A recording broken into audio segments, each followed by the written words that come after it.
Hello and welcome to coverage of the Magic Online Championship. I'm Marshall Sutcliffe in the booth with Eric Froelich, and we have reached the end here, Ifra. We are one match away from cutting to our top four, and this one's going to decide one of these players is going to make it to the top four, come back to play the same decks tomorrow on a Sunday. The other one is going to have to settle for a solid finish here at the Magic Online Championship. We got to win it in here. Yeah, I mean, there are some breaks that will allow potentially both players, I believe, to get in, but the winner is locked and the loser is very unlikely. Okay. So the cleanest of win-ins here between these two players. So looking at it, Alexa Telerov is on the left-hand side of your screen there. He's playing against Maxime Martin, and they are set to go, so we will head down to the match right now. Now, let's take a look at these lists here, Eric. What are we looking at as far as the matchup itself goes? We're looking at a lot of morph creatures. Okay. We're looking at potentially a lot of manifest creatures. We got green-white Devotion with the full 4 Whisperwood for Mastery of Unscenes and the 4 Deathmist Raptors, 2 Den Protectors, so lots of face-down action there. We've, of course, seen this Jund Megamorph deck earlier today. Deathmist Raptor, Den Protector, some Whisperwoods ramping up with Xenagos all the way to Dragonlord Atarka. All right, and speaking of such things, I see a pair of Den Protectors on the top there. These do not look for like great Alexa. hands to me. Yeah, this is a very slow hand for him, and on the bottom it's just a one-lander with an elf. I would assume that these players have an idea of what the other person is playing by this point. But, absolutely. But, are you keeping anything here? The one-mana elf, into Mastery of the Unseen with no mana. Well, Maxime, I believe, is on the play. I don't think you can keep this hand on the play. Okay. I don't know that you want to keep this hand on the draw either, but... But on the play, it's out of the question for you. It's not out of the question. It's just... It's not a very good hand. Okay, and on the top, it's very slow, right? We're looking at a 4-land hand with a pair of Den Protectors and a Xenagos. Not a lot of action in the early stages there. No, not a hand that I'd be happy with. I'm not sure whether that hand to mulligan. I would lean towards mulliganing that hand. Yeah, well, it looks like Alexa agreed with you, and... Although Maxime kept. Maxime did keep. Okay, so his plan is to go elf, and if he doesn't find a land, he can play a Voyaging Satyr and hope to make that plan work. Meanwhile, Alexa Telerov has found... Well, he's found a Satyr Wayfinder, so at least he has something to do on turn 2 here. Yeah, land off the top is that's what you want to see. That's how we drew it up, especially since there's no white mana to be found here. Ugin the Spirit Dragon miles away from being a cast currently. Really looking to hit some value off the Satyr Wayfinder to mitigate some of this mull to 5. Being able to mill Deathmist Raptors and perhaps hit a good spell to bring back with Den Protector would really be what Alexa wants. But what do we hit here? Downfall, not of course. Too much excitement. So nothing much. Did hit a land, though, so at least that particular bullet was dodged. Now, remember, this is a winning in. This is the last round of Swiss. The winner of this is going to make the cut to the top 4. It's a huge opportunity for these players, primarily online-only players. They play some tournaments locally, but the door is wide open. If you can take down a Magic Online Championship, you'll get gold for the next year. You'll get $25,000. You'll get a seat in the World Championship, and you're going to be on the fast track to a full-time Magic Pro if you can hang in there for a few of those tournaments. So this is a massive match, probably the biggest match that either of these players have played in their Magic career. And they're going to be feeling the heat.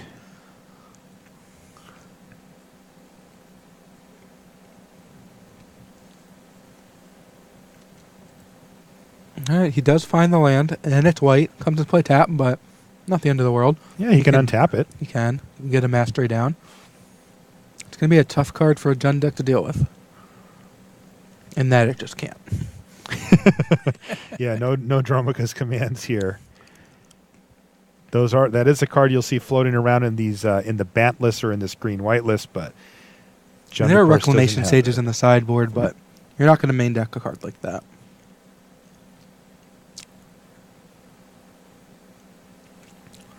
All right, there's a morph for Telerov as he passes the turn back to Maxime Martin.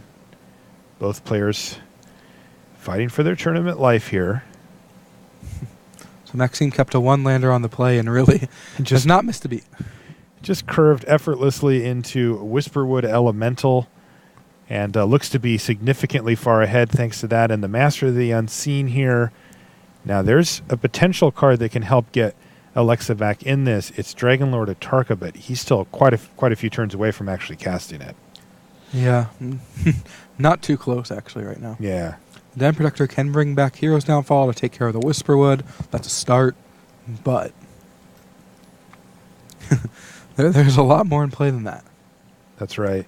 All right. Starting down 2 cards is not a great spot to be in. All right, passes his turn back to Martin, who finds a Courser of Crewfix. And it turns out that the Manifest off the Whisperwood, it's another Deathmist Raptor. Is it really? Oh, that's brutal. So Deathmist Raptor is going to rumble into the red zone here and prompt a trade with Den Protector. And Maxime has a pretty decent turn here. He can play a Mastery of the Unseen. Could have played a Courser, but didn't. Well, I think his plan is to flip up the Deathmist Raptor, bring back the other Raptor, gain 8 life. God, manifesting a Deathmist Raptor is nasty. It is. It's only going to be 3 mana to turn it face up.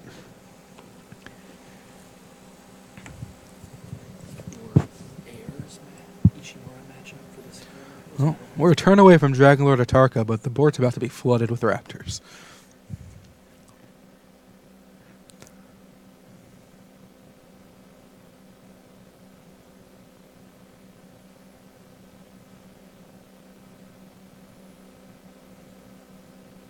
He's going to get a little extra value here, too.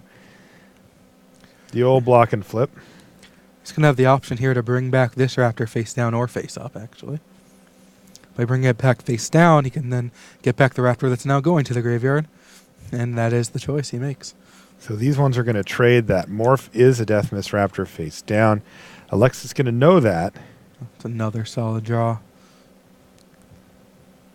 Yeah, once you get this engine going, the Nykthos, generating mana, it's not quite amazing yet, but the Courser Crewfix will help it turn a profit, and then you get the Master of the Unseen going, and the thing, it just gets obscene.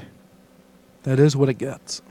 Here comes the Morph. We know that that's a Deathmist Raptor down there, and so does Alexa, so he declines the block here.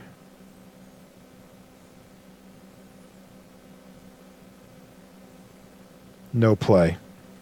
For Maxime, he can activate his Master of the Unseen. He can flip up his Deathmist Raptor. He's got other options with his mana this turn, so he's just going to ship it back. And I believe we finally hit enough mana for Dragonlord Atarka here. We have, but this might be one of those rare instances where it's too little too late. Too little too late. I guess it's not that little. It's pretty big. But, yeah, it's not quite enough. It looks like he's put 2 damage on the Morph, though. He knows that that's the Deathmist Raptor. Yeah, I mean, the 5 damage has to go somewhere. It can't go to players, so might as well target the Morph. So you may as well, sure. It forces him to use up his mana here. But it will, in fact, survive. He could have left him with one of his mana creatures and target it for 4/1 to the elf. But here we go.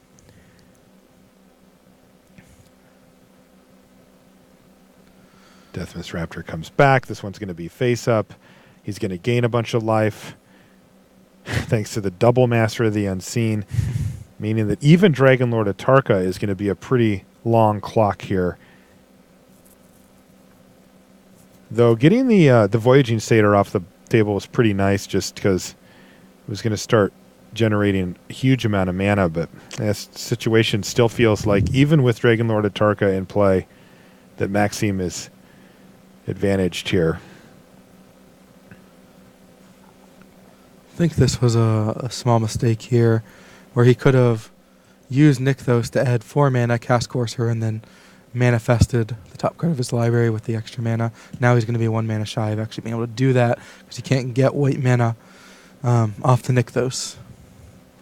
Right, he's got to tap his temple to make the mana, so we'll see if that comes back to bite him later. In the meantime, Dragonlord Atarka is going to take a bite out of Maxime's life total, dropping him down, well, to 28. So he's still got Rough quite a bit of life. work to go there, yeah. And here's that Genesis Hydra off the top as well. He's got that Nykthos going now. He's got double Master of the Unseen. Yeah, I mean, you're facing down an opponent who has 8 lands in play, 2 more in hand after mulling the 5. Yeah. Not bad. This is a one-lander as well for Maxime, right? Yeah, and he's flooded. Flooded with greatness. Yeah, I was going to say, being flooded when you've got Mastery isn't the worst scenario here. He's even got attacks this time if he wants. Teleroff. I have no idea what the best option is here. There's so many of them. They're all good. Right. You could just throw a dart. Yeah. Oh, looks like we're making a couple of Mastery Unseen's. You can see Teleroff. He has no decisions. He's kind of staring down at his lap there. There's really not much going on his end of the spectrum here. Looks like Maxime's going to start by lining up some attacks. The 2 Raptors are going to crunch. And it looks like they both attacked the Xenagos, who died. Took one for the team. Oh, how about Ugin? Yeah, no big deal. Is that a good option? It's like an acceptable option. So Ugin jumps up to 9 loyalty by taking down the 2/2 Satyr, which means that it's just out of range of Dragonlord Atarka. Oh, shucks. You can't have it all, I suppose. And Atarka is going to drop Ugin down to just 1 loyalty, but still not really advancing the game plan here for Alexa, who now there's a Whisperwood Elemental on top as well. He can make a massive Genesis Hydra here and get the Whisperwood guaranteed. He can. A lot of options. There's Master of the Manifested. Unseen. He knows what's under there now. He's going to, in fact, flip it up all in one fell swoop here, put himself up to 37. He gets to play the land for free off the courser, sees another one, and hit the red zone. Yeah, this is just disgusting. Maxime Martin has been basically unchecked this whole game. He wasn't punished for his 1-lander. His creatures haven't been dying unless he's chose for them to do so. And he is just miles ahead here, dropping Alexa Teleroff down to 2 with that Ugin activation. Yeah, just no outs at this point. No. The best draw here would be Ugin, which is not in Alexa's deck. Right. Yeah, Crux of Fate does almost nothing here. Whisperwood Elemental foiling that. And that's going to do it. Maxime Martin takes down game number 1. We're going to go see what they're up to as far as sideboards go. You can take a look at them there.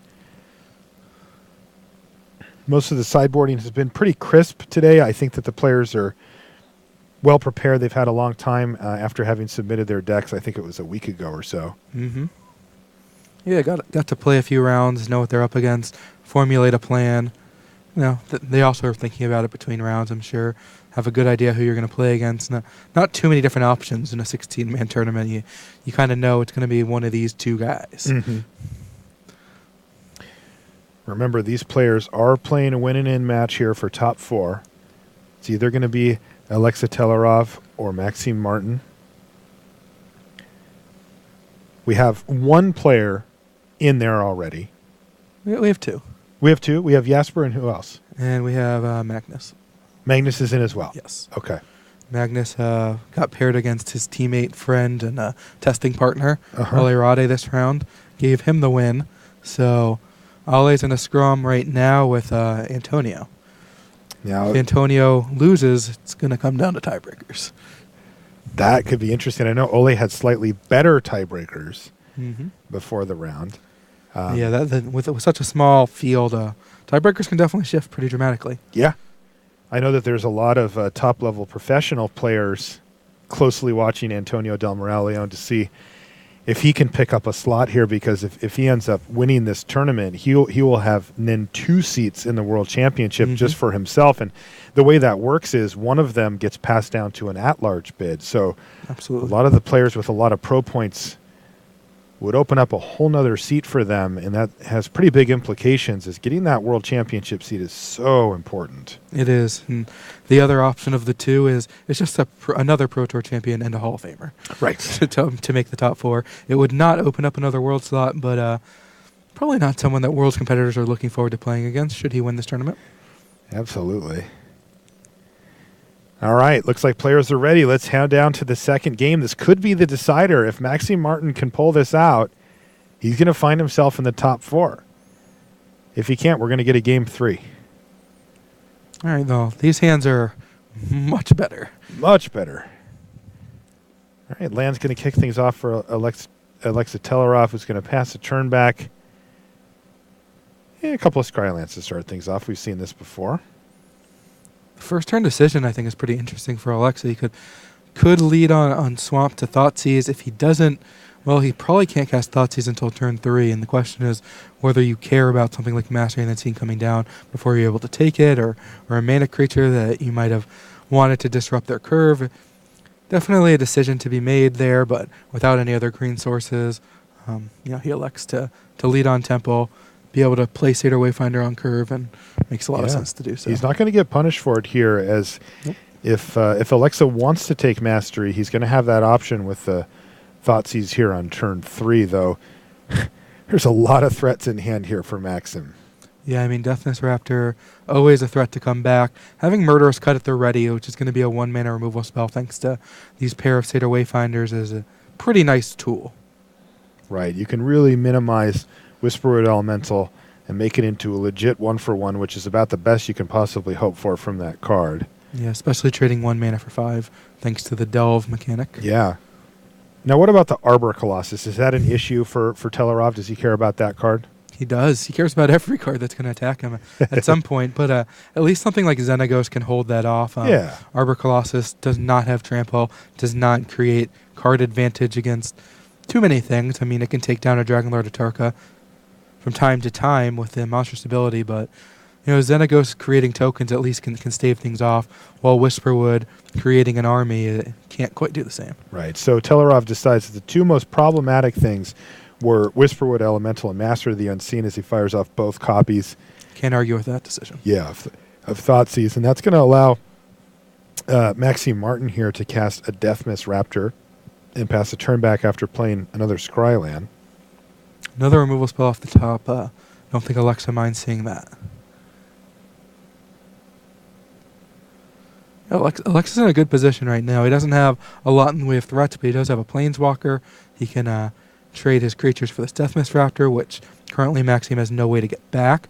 His follow-up is going to be Arbor Colossus, of which Alexa has his choice of multiple ways to deal with that. Nice. And a Xenagos that can just start creating tokens.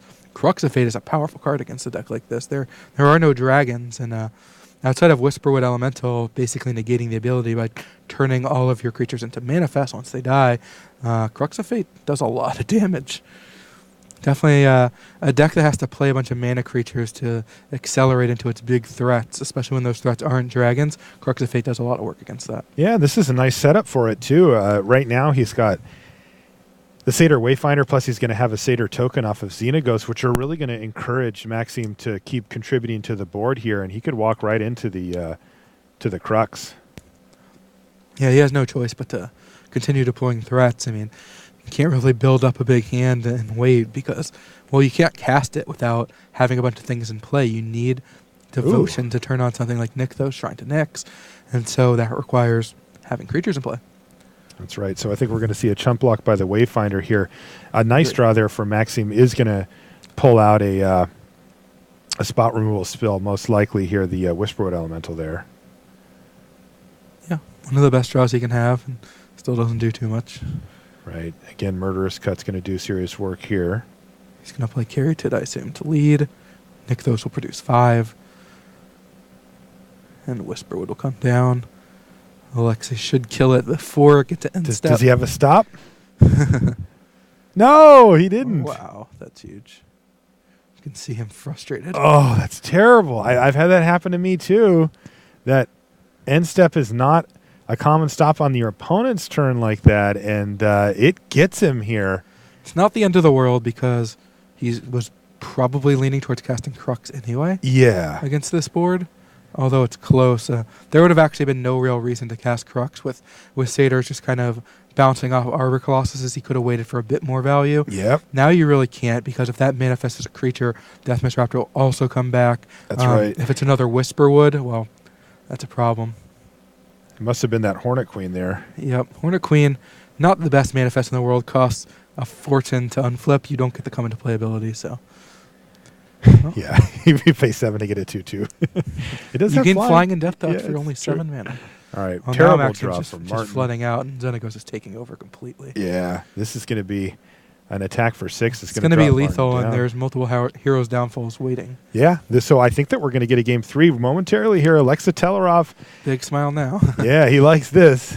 He says, I changed that stop, and I get to win the game, and that's going to do it. We get a game 3 here. This is how it's supposed to be, Ifro. We got to win it in. It's not supposed to be easy, and they're going to take us to a game 3. So players are going to perhaps make some adjustments based on player draw, though. From what we've seen from these decks, they don't change a whole lot. We saw Antonio making some pretty drastic changes to his Abzan deck, preferring a much more assertive role when he's on the draw and much more controlling on the play against some of the matchups he played today. But here, a little poking around, but it doesn't look like they have a big plan for play versus draw. Yeah, I mean, you may see a few changes now that, we've seen Crux of Fate come out. Not a card that is a guarantee to be in the deck. You don't know how many copies there are, but, your mana creatures are a little bit more susceptible. Okay. I see a couple of copies there. Looks like 2 in the sideboard. Mm-hmm.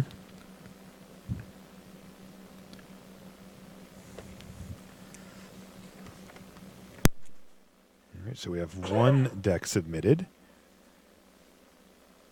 A couple of outpost sieges pulled to the side there.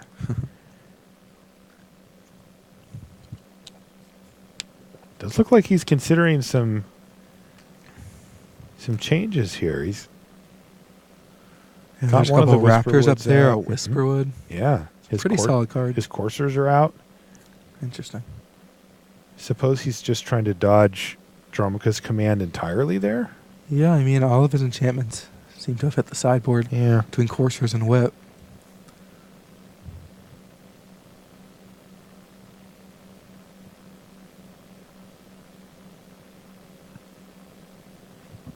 Yeah, he's really thinking about it here. He's got under No, a this is a minute. big game. Yeah, this is huge. This is going to be the decider on who's going to make the top 4 here. He might also just be taking a minute to have a breath before he dives into this. This is not the one that you want to make a big mistake on, of course. Yep. Looks like he was considering Drown in Sorrow. I mean, he just got to see Hornet Queen, and there's a bunch of manifest and mana creatures, so He brought in worth one considering. outpost siege. All right, we'll go back to our main view here. Though this is kind of cool too.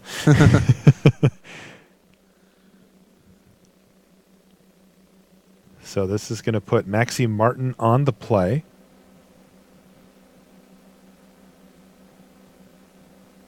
Both players kept or no, did Telerov mulliganed, right?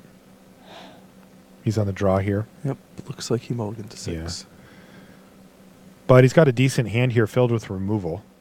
Yeah, not the best hand in the world, but he'd love a way to accelerate his mana a little bit. Maybe he'll play a threat, but I guess he boarded out a lot of that. So. Yeah, he did. Yeah, this gets kind of interesting now as we move forward because, I'm seeing a handful of Deathmist Raptors and Den Protector there against a bunch of spot removal spells and a Crux. Can't end well for Alexa if the game sort of progresses from here, as those Den Protectors getting back the Raptors just make the spot removal look terrible. Yeah, Raptors on Raptors. Yeah, he's got 3 of them now, and another one's going to join the team.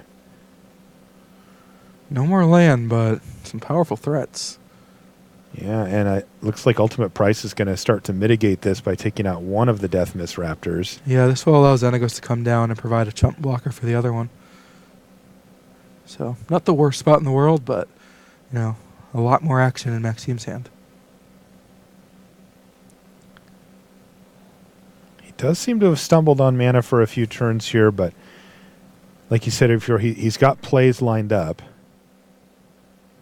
He's going to force a chump block here by attacking Xenagos.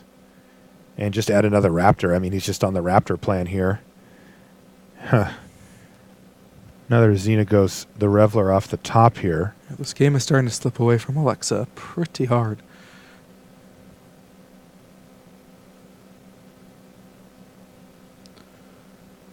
He's probably going to have to use a removal spell on the Deathmiss Raptor or just let his Xenagos die. Both are reasonable options. He can follow that up with a Crux of Fate, which is good, especially while Maxime is kind of stalled on lands. If he's to play a Den Protector with the hope to flip it up and bring back all three of these Raptors, he's going to need a lot more mana to do so, and Alexa will have a chance to actually kill the Den Protector before he has the mana to flip it. Both of these players are at 8 and 5 and playing for their spot in the top 4. And Alexa Telerov finds himself significantly behind here. He's going to have to use a Hero's Downfall. He could let Xenagos die. He has Xenagos another die. copy. Although I guess that's not his plan, or he wouldn't be blocking.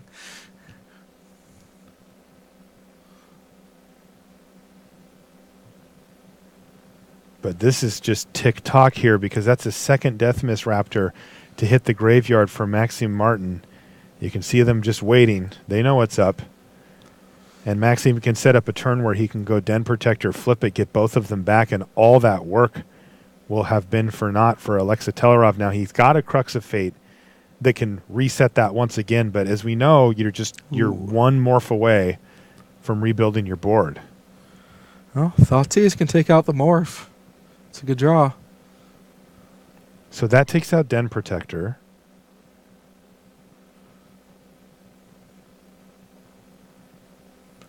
It's kind of what he needed. I'm not sure it'll be enough, but it is what he needed.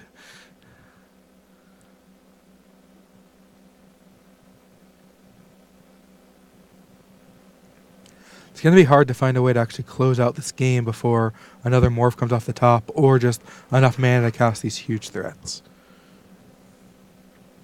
Yeah, there's still an Ugin and a Hornet Queen waiting in the wings down there too, and Nykthos, he's going to have to manage that before it gets out of hand as well. All right, Den Protector hits the bin. Another Satyr token hits the battlefield, and he passes the turn back with 4 mana available. Here's a Voyaging Satyr now.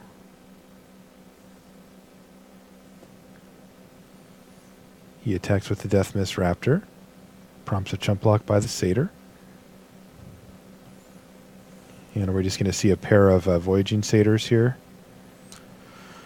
That's what Alexa's hoping for. Yeah, because then this Crux looks that much better. It But looks way better. Maxime decides to play around that deftly. And Usually playing around it by just holding a Voyaging Satyr in hand doesn't mean too much because it's just not a very powerful card. But in this case, he actually does need the mana. okay, so Xenagos the Reveler. Yep, create a Satyr, that'll come in. He's still pretty far behind, although that Courser is a great draw off the top. Hitting a land is exactly what he wants. Probably sending that Mystic to the bottom. You can do better than that. Not much better, but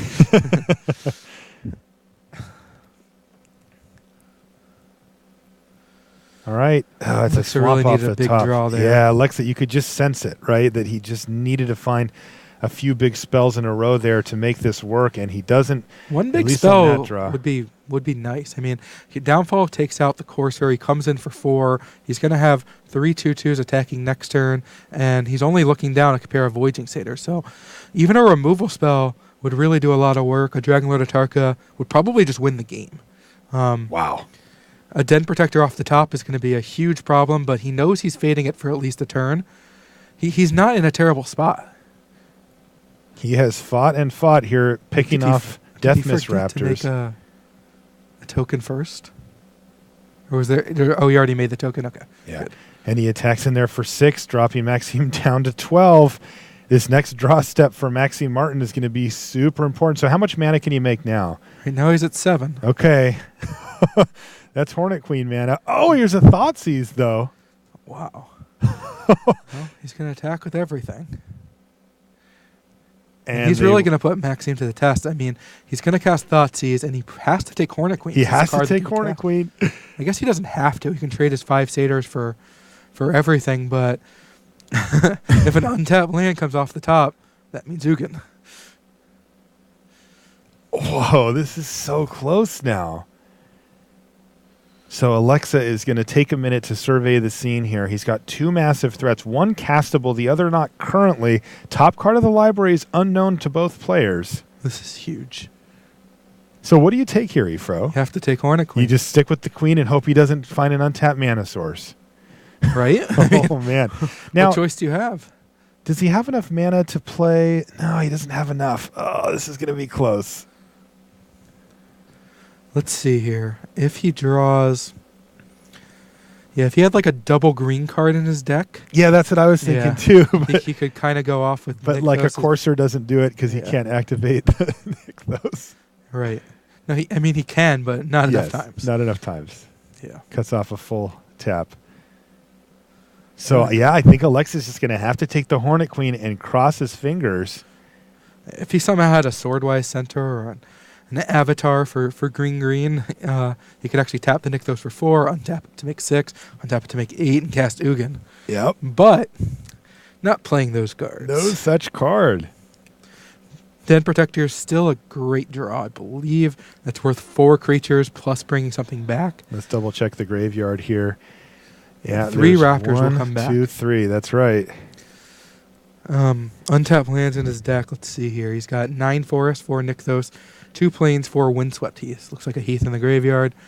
Looks like we've seen 4 of those already. So it's just the Blossoming Sands and the Temples of Plenty that don't. Right. And he's already got 2 temples. Oh, wow. Looks like he would have about 18 outs in the land category 15 outs in the land category and 3 Den Protectors. He's got 43 cards in his library. This is just going to be insane. It's a favorite for Alexa if he takes the Hornet Queen. All right. He also has outs. Even if Ugin comes down, he probably is going to have to Wrath the Voyaging Satyrs to take care of the Xenagos. Otherwise, he's at risk. The Satyr being made is big. He could draw Dragonlord Atarka off the top's pretty good. All right. He took Ugin. Wow. So he's taking the long road. He would have drawn. He would have won the game on the spot. Now Hornet Queen gets to come down for Maxime Martin. All right. I mean, the Hornets and the Queen can trade for the 5 Satyrs, which is fine. I mean, you have a Xenagos out against 2 Voyaging Satyrs. That's not actually very far ahead, though. Right. Dragonlord Atarka will still win the game on the spot. Oh, my God. This is so close. Not sure what else he has. Oh, what will win the game on the spot? That one Outpost Siege he put in at the very end. Oh, yeah, it would. Totally. He could name Ping You. Is that dragons? I don't know. I always forget it, too. But, you can name dragons or cons, whichever one wins the game on the spot. Yeah, there is one. What does he draw? Whisperwood Elemental. That's not bad. So that does a great job here, too. The Satyrs count. They're not face-down creatures, so he can sack it and turn those into manifests here, even if they're going to trade, right? No? Is it non-token? Maybe it's non-token. Let's take a look here. I thought it was just face-down, but it might be non-token and face-down. We'll double-check that. But I'm at still any not rate, sure that he would necessarily want to cash in this Whisperwood. Non-token. All right, but at any rate, let's catch up to the action here. All of these guys are attacking. Trade. He's going to trade 4 of them. Maxime is actually going to let one through here. He's going to keep the Hornet Queen in play for Nykthos. For Nykthos considerations. Okay. And there it is. Whisperwood Elemental. Take a look at it here. It's also the biggest one should he have wanted to potentially attack Xenagos itself. Face up non-token. That is not a good draw. Although, 1 life is not nothing. It is not. He jumps up to 3, meaning a single Satyr or a single Manifest isn't quite enough here. He's going to play the Sylvan Caryatid, and we've got a real slugfest here. The next few draw steps are going to dictate this thing. But, of course, Alexa Telerov significantly ahead here is he gets to generate multiple creatures per turn for free now. The only manifest I think that matters is Dragon Lord Atarka. Not that the come into play ability matters, but it's an 8/8 flying triple. Sure, just can crunch through. All right, make a hasty May not attack with satyr. the Whisperwood here.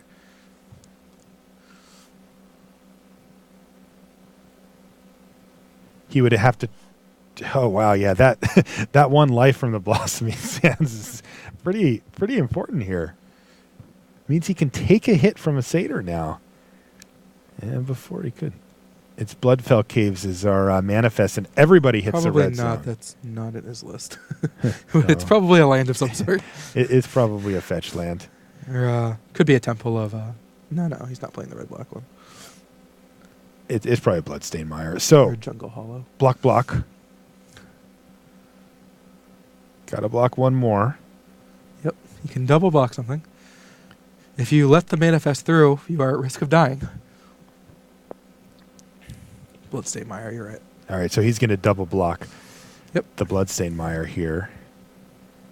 And he's going to trade off the Whisperwood Elemental. That's aggressive. It is, but His he has 4 opponent is threats top next turn. decking. Yes. So this is a huge top He'd deck love here to for find a Maxi Scryland Martin. off this. No. Maxi Martin has to find something Here we go. right now. He doesn't. He finds a forest. Lightning Helix, oh my god. And Lightning Helix would not have done it here. But that's going to do it. Lightning Helix would have been great. Yeah, he can't cast it. Yes, he can. He's Can a he? carried. Oh, he can't. You got me. And that's going to do it. Wow. Alexa Telerov wins the match. A huge sigh of relief. He shakes his head, but That match he was nuts. has made it to the top 4 here. His opponent can do nothing but walk around for a handshake. Whew. Great stuff down the stretch here at the Magic Maxime is Online not Championship. If Antonio lost his match, there will be a scrum at Okay. 8-6. So, yeah, I assume we have that one queued up, queued up in the red zone. Yeah, why don't See we if there's tiebreakers. Yeah, let's see what happened in that match. BDM, what do you got for us in the red zone? Well, we are going to pick things up basically in the bottom of the 9th here of game 1 between Antonio and Jasper. Again, huge sweat here. If Antonio wins, he is most likely in. And, you know, this is a huge sweat for people, not just in this room, but everywhere in the Pro Players Club, because if Antonio gets into the top 4, and should he win the Magic Online Championship, he would normally take a berth at the World Championships. But he already has that berth by virtue of his Pro Tour win earlier this year. So that would open up one more at-large berth for all the players. You know, you want to talk about a scrum, the scrum of players who are trying to get into the at-large berth for the World Championship. So this is a huge match. We pick it up here. It's game 1. Antonio's been up against it all game, and he is just gonna. Whoa. He's like, no fear. Here we go. His opponent has double Master of the Unseen, has Courser of Kruvix, has Whisperwood Elemental going, but just sacrifices Elspeth and just sends in the team, puts a counter on one of his creatures, and gets in for Wow. 28. Fearless, you know, that could be an elf under here, but it was a Windswept Heath. So, you know, pretty good start there. Now, I have a question for you guys about what kind of hands you keep in a match like this, because I know I've had game 2 set up for me, and the hand that Antonio keeps is Ugin the Spirit Dragon, I like it. I'm keeping it. Elspeth Sun's Champion, Den Protector, and 4 lands on the play. Is that a hand you keep there, Eric Froelich? This is in game 1. This is game 2 now. He's up a game, He is up a game. so he's probably on the draw. He's on the draw. I'm sorry. You're right. Correct. Yeah, I mean, I don't mulligan any hands that have lands and spells. Well, Antonio's on the same page as you. He kept that hand. Both players start off on 7, and Jasper comes out of the gates fast with an elf. He goes into Sylvan Caryatid, and nothing from Jasper, and then we see a Courser of Kruvix, and that's going to reveal a Whisperwood Elemental is coming up for Jasper. And so, again, nothing going on here for the Spanish player. Yeah, Antonio looks like he's got a real slow start here. It feels like he might have kept a hand like 4 lands, Den Protector, maybe like 2 really expensive Planeswalkers. That is what he did. The Luis Scott Vargas School of Magic. I thought that was the Gerard Fabiano School of Magic. Plays his 4th land. That would have been 3 Ugins, 2 Elspeths, 1 land.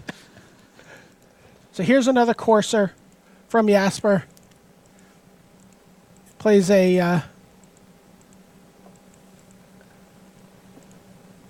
and he bashes in, and Antonio's down to 11. He plays Temple of Silence. What has to happen for Antonio to win this game? I mean, besides playing his expensive Planeswalkers. Probably playing expensive Planeswalkers will do it. Elspeth here is pretty good at just stabilizing alone.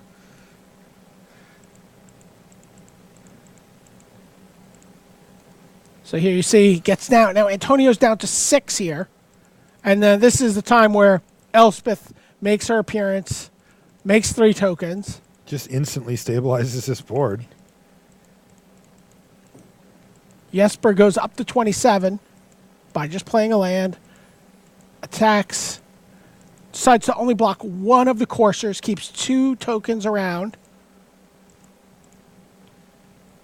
And there is Whisperwood Elemental into a Manifest. Here's a Windswept Heath. Here's a Morph. 3 more tokens.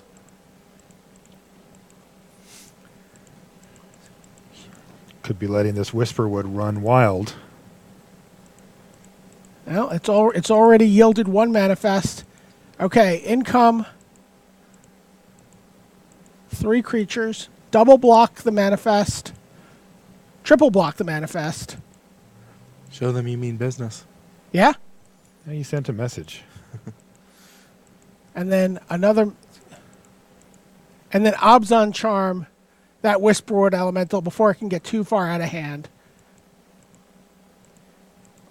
And then 3 more tokens. And then... Oh, look at this. And a Johnny Mentor of Heroes. What did you say about Planeswalkers earlier? And he is... Yeah, if you target multiple things. Sometimes the replay... Okay, well, yeah. Those are bigger now. I can see where this is going. Here So comes there's a 5 Mastery cards of the in there. Unseen. Oh, no, here comes a Genesis Hydra into Mastery of the Unseen.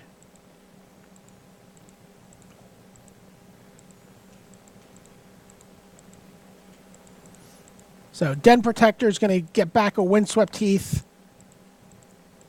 Uh-oh. Attacking with everyone. I think we know what that mean means. So many things. And that is... Ugin. Ugin from his opening hand. 3 Planeswalkers in play now. Okay, so Mastery. 400 counters go on a token. The exact amount that you would expect. And Well, Jasper's going to need to gain 402 life. basically the game is over here. Obviously, it's not 400 tokens, but with 3 Planeswalkers, Antonio Del Moraleone, the Pro Tour champion, is going to be through to the top 4 here at the Players' Championship, at the Magic Online Championship. Could have huge implications, not just in this room, but at the World Championship as well. I know, Eric Froelich, you're paying keen attention to this. So I'm going to send it back to you guys in the booth, and you can talk a little bit more about it. All right, thanks, BDM. So, speaking of talking about it, we've got Alexa Telerov down in the feature match area with Kenji Gashira. Hello again, friends. Kenji Gashira here with Alexa Telerov, who just won a pretty intense match to, go 3-1 in the standard portion of today. Alexa, how are you feeling? I'm feeling great. I think it hasn't actually settled in yet. I was actually prepared to lose because the matchup was bad, and game 1, I needed to win game 1 basically to feel a little more secure. So after losing, yeah. You took it all the way to game 3. You started off 5-2 yesterday. You were probably feeling pretty good near the top of the standings. Yeah. You 1-2'd the draft, but then you go ahead and 3-1 standard. Let's talk about that match, though. In one of the pivotal turns, you Thoughtseize him. Now you have an active Xenagos and a bunch of tokens, and you see Ugin and a Hornet Queen. Now let's talk about that for a moment. Okay, so I obviously knew from the last outseas what he had, which doesn't make it that decision is easy. Yeah, so I was thinking about basically if he draws land, I lose pretty much, and he can also like have he drawn a morph because he had like 3 Death Mist Raptors in the graveyard, so. That was pretty much like Hornet Queen and a morph is the same thing. Like I can just run over him with just bash my satyrs into him. So yeah, I think taking Guggen was good and not less of a gamble than taking Hornet Queen. Well, it was a really intense match. I know the Thoughtseize took a long time to think about, but in the end, your opponent didn't draw the land. And he played out his Hornet Queen, and you were able to wipe his tokens. When it does settle in, what is the first thing you want to do? Oh man, like a lot of people are supporting me. I just want to thank them all. I'm not just doing this for me, like I'm doing it also for my Magic scene at back home and stuff. So I can't believe it. It was just surreal, yeah. I wasn't hoping to be here. Well, congratulations again on the top 4. We're looking forward to seeing you tomorrow. Thanks for answering some questions. Thank you. We'll see you back at the booth. Hey there, welcome back to the booth here at the Magic Online Championship. We're going to take a look now at our final standings after Swiss. That is going to give us the top 4. You can see anybody who you're rooting for, where they ended up finishing up as well. In the red, that's our top 4. You can see we had a clean cut there at 9-5 is what you needed to make it in. Jasper de Jong, we saw him dominate day 1 and cruise to the finish here at 10-4 in cleanly.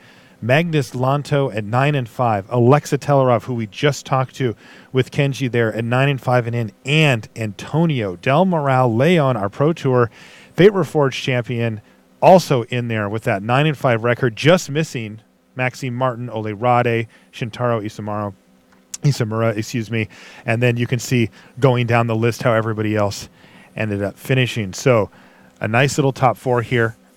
This is going to be pretty exciting. One of the storylines we've been talking about throughout the course of the weekend was Antonio Del Moral Leon. It also was true for Martin Dang, maybe taking an extra seat at the World Championship. If he can take this thing down, he's going to free up a seat for somebody. Absolutely. That is how that works. Yeah. So we're going to be thanks for that insightful commentary, Eric. We're going to be taking a look at that could tomorrow. Mean Paul Rietzel, Josh Utterlayton. Yeah. A number of platinum pros could make it to the World Championship in addition to Antonio. That's right. And I know a lot of them are watching. Tomorrow, Fireworks. noon is when the stream starts up again. We're going to be playing Standard in our top 4, and we are going to play until we crown a Magic Online champion for this year. We certainly look forward to it. Again, it's going to be Standard tomorrow, too, so for Standard fans, you're going to come back and see more of what we had of these last 4 rounds. Yeah, we had Jasper, who just crushed the early going to this tournament. 7-0 yesterday, 2-1 in draft, and 9-1. He's got to play Standard in the semifinals tomorrow, and he kind of just limped to the finish line here. 1-3 in Standard. I talked to him a little bit earlier. He was definitely worried about his Standard choice. He was very happy to win round 3 in Standard today. He's like, I wasn't sure my deck could win, and could not take it down the last round.